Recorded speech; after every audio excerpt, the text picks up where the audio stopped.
The mechanism for International Criminal Tribunals was established by the United Nations Security Council as the successor to the ad hoc tribunals set up in the 1990s to prosecute persons responsible for serious international crimes committed during the 1994 genocide in Rwanda and in the armed conflicts in the former Yugoslavia.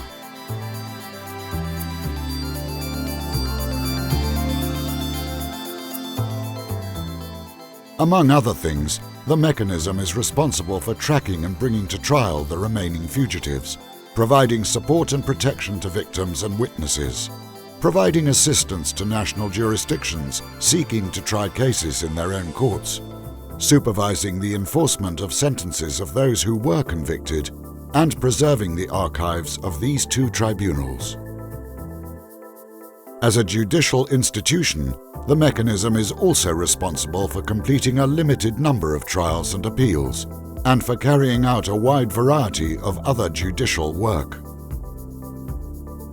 The mechanism has two branches and operates across two continents. The mechanism began its work in Arusha, United Republic of Tanzania, on the 1st of July 2012, and on the 1st of July 2013 in The Hague, the Netherlands. The mechanism's judges hail from 24 countries around the world, and with the exception of the full-time president, they work remotely and only when called upon to do so. The mechanism's president coordinates the work of the chambers, oversees the monitoring of cases referred to national jurisdictions by the ICTR and the ICTY, and supervises the enforcement of sentences, including deciding on requests for pardon and early release. The chambers conduct trials, appeals, review, and contempt proceedings related to ICTY, ICTR, and mechanism cases. The chambers also adjudicate requests for assistance from national authorities. The prosecutor and the staff of his office are responsible for tracking the remaining ICTR fugitives, prosecuting cases inherited from the two tribunals, and assisting national war crimes prosecutions.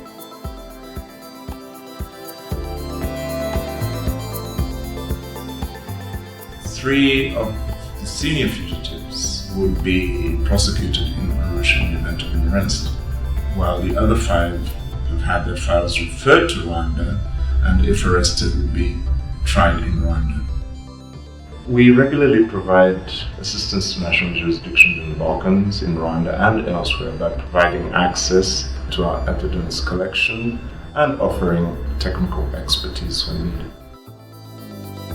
As a result of these efforts, hundreds of cases related to crimes committed in the former Yugoslavia and Rwanda are currently being prosecuted in national courts around the world.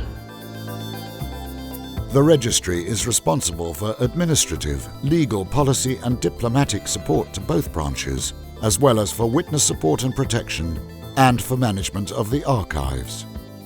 The ICTR and the ICTY combined have considered evidence from over 11,000 witnesses in the form of testimony and written statements.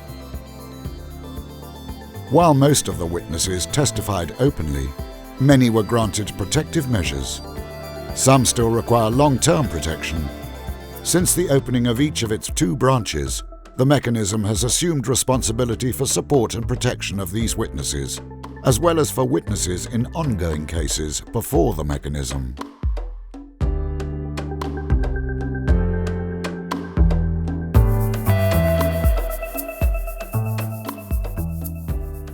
The judicial records of the ICTR and the ICTY are the largest single collections in the archives.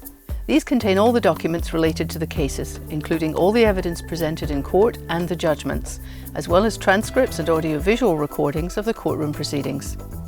Altogether, the archives for which the mechanism will be responsible will amount to around 12,000 linear meters of physical records and about 3 petabytes of digital data. Our aim is to preserve these records so that they remain trustworthy, accessible and usable in the future. By establishing the mechanism, the Security Council reaffirmed its commitment to ensuring accountability for those responsible for serious violations of international humanitarian law. It also acknowledged the valuable contributions the ICTR and the ICTY have made to international criminal justice and to strengthening respect for the rule of law. Today, the mechanism is building on the remarkable work of the ICTR and the ICTY, and making its own contributions towards a stronger international justice system.